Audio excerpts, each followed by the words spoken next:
सगळ्यांना नमस्कार। आज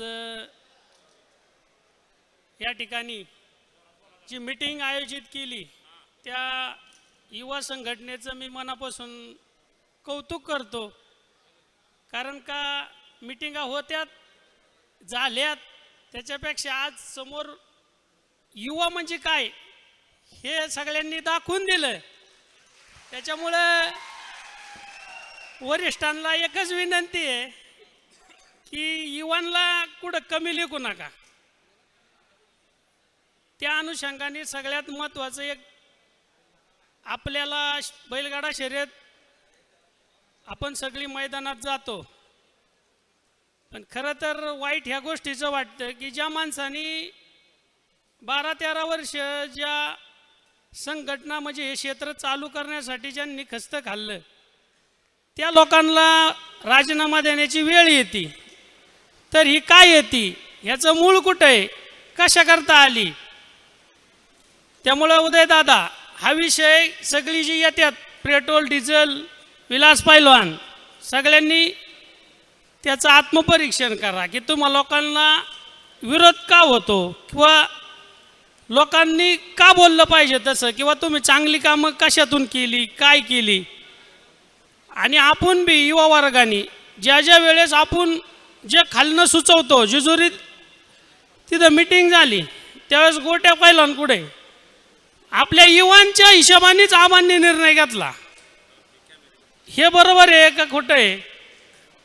मग त्या पद्धतीने जर हे निर्णय वरिष्ठ आपल्या ताकदीने घेतात मग तिकडल्या लोकांनी बी उत्तर महाराष्ट्रातल्या आबांना ज्या लोकांनी बैलगाडा संघटना चालू करायला योगदान दिलं त्या लोकांचं आबांना किंवा जे वरिष्ठ दत्ताभाऊ असतील आनंदाप्पा असन म्हणजे यांनी राजीनामा ही साधी गोष्ट नाही, त्यांना काय हाऊस वगैरे काय आलेली नव्हती। आज तुम्ही 5 वर्ष 4 वर्ष झालं शर्यत चालू होऊन त्यांनी हा निर्णय कधी घेतला नव्हता, घेणार नव्हते। उदयदादा आहेत मग आपणच आहेत ना। आज ज्या पाठीमागच्या मीटिंगला 5-6 बैलांचा विषय झालता, आता हा विषय साताऱ्याच्या गादीचा मान ठेवायचा आहे म्हणून पुढं बजवावा लागला, नाही तर आपण त्या निर्णयाला ठुकरीत होतो। पण विषय काय असतो की त्यांचा मान ठेवला त्याच्यानंतर आपण जी खालची तुम्ही बंदी खरेदी विक्रीची म्हणता तर ती आपल्याला सगळ्यांना किंवा इथं समोर बसलेल्यांना सगळ्यांना विचारून सांगतो मी, किंवा तुम्ही बी तुमची मतं व्यक्त करा की आपल्याला खरोखर खरेदी विक्रीची बंदी करता येईल का, हा माझा अगदी पहिला मुद्दा। त्याच्यानंतर आपण आता राहुल आप्पांनी सांगितलं किंवा आता मगाशी माझं पृथ्वी वाघमोडे आपला शामराव वस्तादचा मुलगा त्यांनी पण ते मैदान तसंच पुकारलंय। मग पश्चिम महाराष्ट्रात कुठले जिल्हे आहेत नेमके त्याचं पण आपण आत्मपरीक्षण केलं पाहिजे। मग ह्या हिशोबाने निर्णय घेत असताना सगळ्यात महत्त्वाचं वरिष्ठ इथून पुढं जे बी निर्णय घेत्यान ती त्यांच्या जी बॉडी त्यांची स्थापन होईल त्याच्यानंतर आपण माझ्या मते म्हणजे मी या मताचा आहे वैयक्तिक की कोणी बोलावं नाही।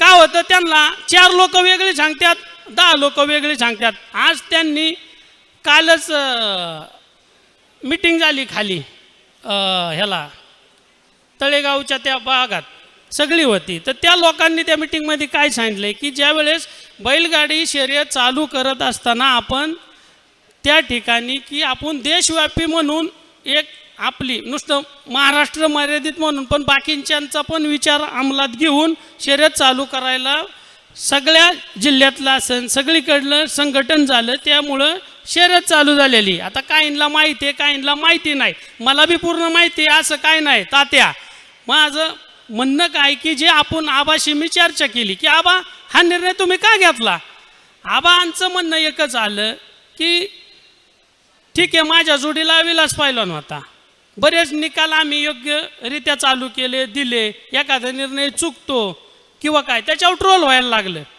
त्याच्यानंतर आज का व्हायना ठीक आहे आपण महाराजांच्या इथं गेले म्हणून तो विषय चालू झाला, खरं मूळ तिथं आहे। तुम्ही काय होतं आता विषय बार काढलेला आहे, मुंबई येतंय कुठं काय येतो यांनी बैल घेतला, पण तुम्ही मूळ शोधित नाही। त्यामुळं हे जे निर्णय होत आहेत ना हे आपण युवांनी बी थोडं समजून घेतलं पाहिजे. आपण आपल्या हुप्समध्ये जातोय, पण या मोठ्या लोकांना जो त्रास होतोय ना, तो त्यांनी एवढ्या 4-8 दिवसात आपल्याला दाखवला. त्यामुळं इथून पुढं सगळ्यात महत्त्वाचं, ज्या तालुक्यात, आणि त्याच्या आधी एक बोलतो मी, उदयदादा, तुम्ही विलास पैलवान, आबा, म्हणजे जे तुम्ही वरिष्ठ आहे, तुम्ही एकच काम करा. मी तुम्हाला पहिल्यापासून काय सांगितलं होतं की तालुका कमिट्या सक्षम करा. तुम्ही ते अर्धवटच आहेत, अजून त्या तुमच्या सक्षमीकरण नाही. त्याच्यामुळं जिथलं तिथलं समजा माझ्या तालुक्यात सक्षम बनून माझा विरोध म्हणा किंवा बाबा मी तुम्हाला विरोधात नाही की तुमच्यापर्यंत निकाल येत नाही, पण जिथं सक्षमपणा नाही तिथलं निकाल तुमच्याकडे येतात ना. त्याच्यानंतर मग तिकडून तुम्ही फोनवर निकाल देणं, बोलणं, काहींना मान्य होतो, काहींना नाही मान्य होत. ह्याच्यामुळं आधी तालुक्याच्या कमिट्या सक्षम करा. त्याला त्या जिल्ह्याचा, म्हणजे समजा माझा पुणे जिल्हा आहे, पुणे जिल्ह्यातून 2 लोक सक्षम द्या, साताऱ्यातून 2 लोक सक्षम द्या. तुम्ही हे पहिलं करा. सगळ्यात महत्त्वाचं तो निर्णय घ्या, तर तुमचं हे परत क्षेत्र आहे तसं टिकल. आणि तुम्ही कोण पदबिद कोण ही सोडित नाहीत, आणि ह्यांना सोडून आपण देत नाही. मी सगळ्यांना सांगतोय, कारण का काय होईल, ही नसली तर आपण झिरो आहे. ज्या वेळेस झिरोला किंमत कधी येते, 1 लागला तरी येते. त्यामुळं सगळ्यात महत्त्वाचा तो निर्णय घ्या. तो निर्णय घेत असताना तुम्ही अंतर्गत ह्यो माझा त्यो माझा त्यो तसलं करायचंच नाही. आता सगळं करून बघितलंय.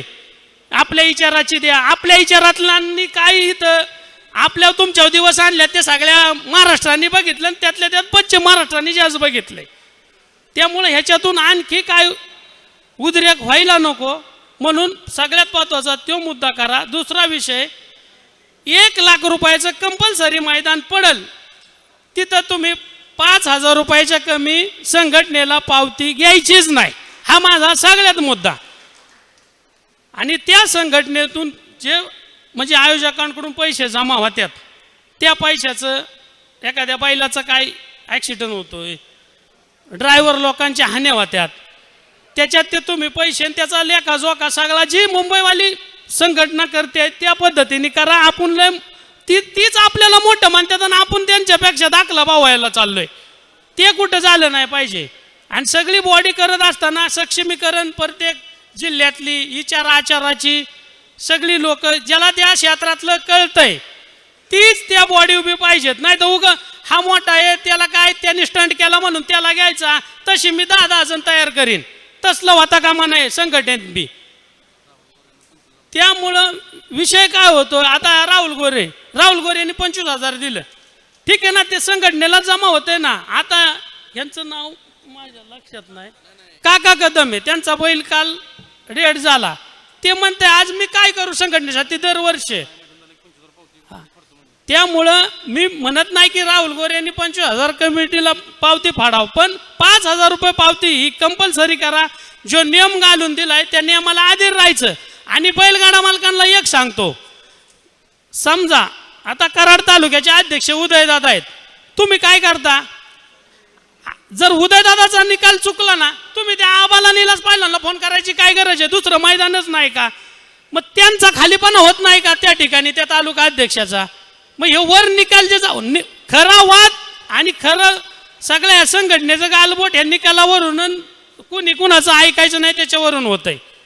कारण का जे चालू झालंय ना ते बंद पडायला 1 दिवस लागणार आहे, पण आता हे चालू करायला 12 वर्ष लागल्यात. त्याच्यामुळं सगळ्यांनी जिथल्या तिथं निर्णय घ्या. भूमिका बजावत असताना निकाल देणाऱ्यांनी बी की बाबा आपण किती योग्यतेने निकाल देतोय, कुणा अन्याय झाला नाही पाहिजे. आणि दुसरा एक नियम असा करा इलास पैलवान, प्रत्येक मैदानात उदयदादा मांगडे तात्या, ज्या वेळेस आपण खालतून गाड्या सोडतो त्यावेळेस तुमचं पब्लिक काय जोरत नाही. तुम्ही निकालाच्या पुढे आहे ना 100 फूट गाडी लॉबी झाली, गाडी म्हणजे माझा वैयक्तिक हा पहिल्यापासून मुद्दा आहे, लॉबी झाली तरी त्या गाडीला पुढे आल्यावर निकाल द्या. काय होतं, लॉबी होती पब्लिकमुळं, ना ड्रायव्हरची चूक ना बैलाची चूक असती. मग त्या बी बैलगाडा मालकाव म्हणा किंवा बैलांच्या अन्याय होतो. काही ज्या थोड्या चुका आहेत त्या सुधरा. आता माझ्या माहितीप्रमाणे महत्त्वाच्या मुद्द्याला मी हात घालतो की राहिला आता खरेदी विक्रीचा विषय. तर काहींचं म्हणणं आहे खरेदी विक्री ही आपल्या भागात व्हावं. आता मी मोबाईलवर येता येता मुंबईच्या काही बांधवांचं ऐकलं की बाबा जर आपला बैल एखाद्याने त्या बैलाची खरोखर किंमत जर 4 लाख रुपये असेल तर आपण सांगतानाच 10 सांगतोय. मग ती बैल कशी घेणार आहे? आपल्या कोणी इकडल्यांनी समजा माझा बैल आहे, मला इकायचा आहे, मला इकायचा असतो 4 लाखाला, मी सांगतो 10 लाख रुपये. आणि तोच बैल तिकडं फोन केला की तो 2.5-3 लाखात त्यांना बी मिळतो. मग त्यांनी कुठली बैल घ्यायची? किंवा आम्ही पुण्यावाल्यांनी किंवा अजून आता राहुल बर्गेनी बैल घेतली ती कुठली. मग आपल्या बी लोकांनी ज्या मालाचं जे योग्य मोल आहे ना ते मोल करा ना. तुम्ही उगा भापट पासारा लावता आणि दर खरेदी नाही त्याची नुकसान, आणि आपल्यातल्यांनी काय तिकडं डोकावलं की त्याच्यावर बी आक्षेप. त्याच्यामुळं त्या निर्णय इजू काळे व्यवस्थित समजून सांगन किंवा इलाज पाहिलं तुम्ही बी सांगा. आणि माझं जे आव्हान बरं किंवा जाणकारांबरं बोलणं झालंय त्या हिशोबाने मला एवढं कळतं, खरेदी विक्रीला तुम्ही कुणाला अडवू शकत नाही, एवढं मला म्हणायचे. मला तुम्ही आज काही म्हणा. राहिला विषय दुसरा की पश्चिम महाराष्ट्र मर्यादित मैदान, मी तुम्हाला शब्द देतोय की युवा म्हणून तुम्ही पश्चिम महाराष्ट्र मर्यादित हे बॅनरवर मैदान टाका. तिथं जर वरिष्ठांनी हस्तक्षेप केला तर त्याला अमोल गायकवाड जबाबदार आहे. का जबाबदार आहे? तुम्ही त्यांना बंधनात अडकवायची नाही.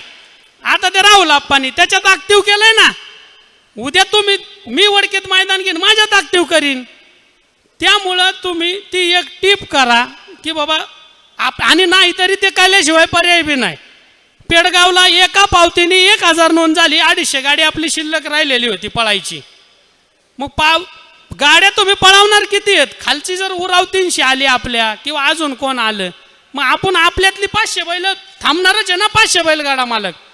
त्याच्यामुळं ही काळाची गरज आहे उदयदादा, ही काळाची गरज आहे की आपल्या भागात मैदानं ही पश्चिम महाराष्ट्र बैलगाडा त्या प्रमाणात वाढलाय म्हणून आपण ते करतोय. आपण कोणाला मंदी घालीत नाही आणि आपल्याला तो घालायचा अधिकार नाही.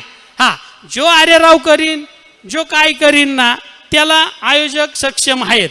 आणि आयोजकांना एवढं बी माहिती आहे संघटनेने नियम घातल्यात म्हणून आयोजक शांत आहे. जर नियम मोडायचं ठरलं तर कुठलाच बैल येऊन गट सुदीन पास करणार नाही, एवढी मी ग्वाही देतो.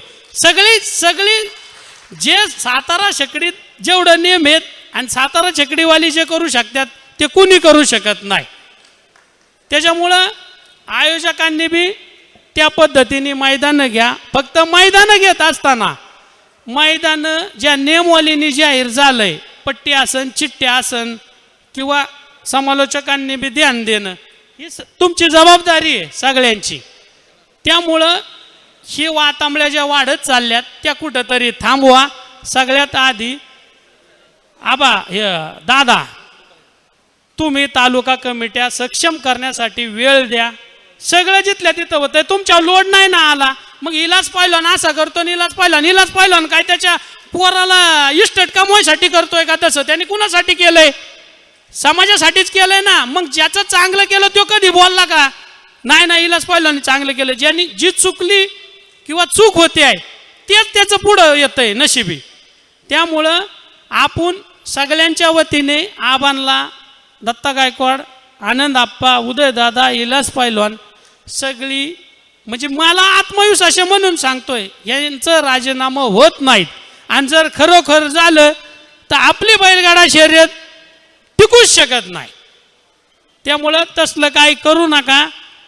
दादा येणाऱ्या एवढ्या 4-5 दिवसात मांगडे तात्या कुठंतरी तुम्ही सगळी बसून तो विषय करा. आणि अक्षय पैलवान ज्या तालुका कमिट्या राहिल्यात त्या तालुका कमिट्या क्लिअर करा. तुम्हाला कधीच असलं वाईट दिवस येणार नाहीत.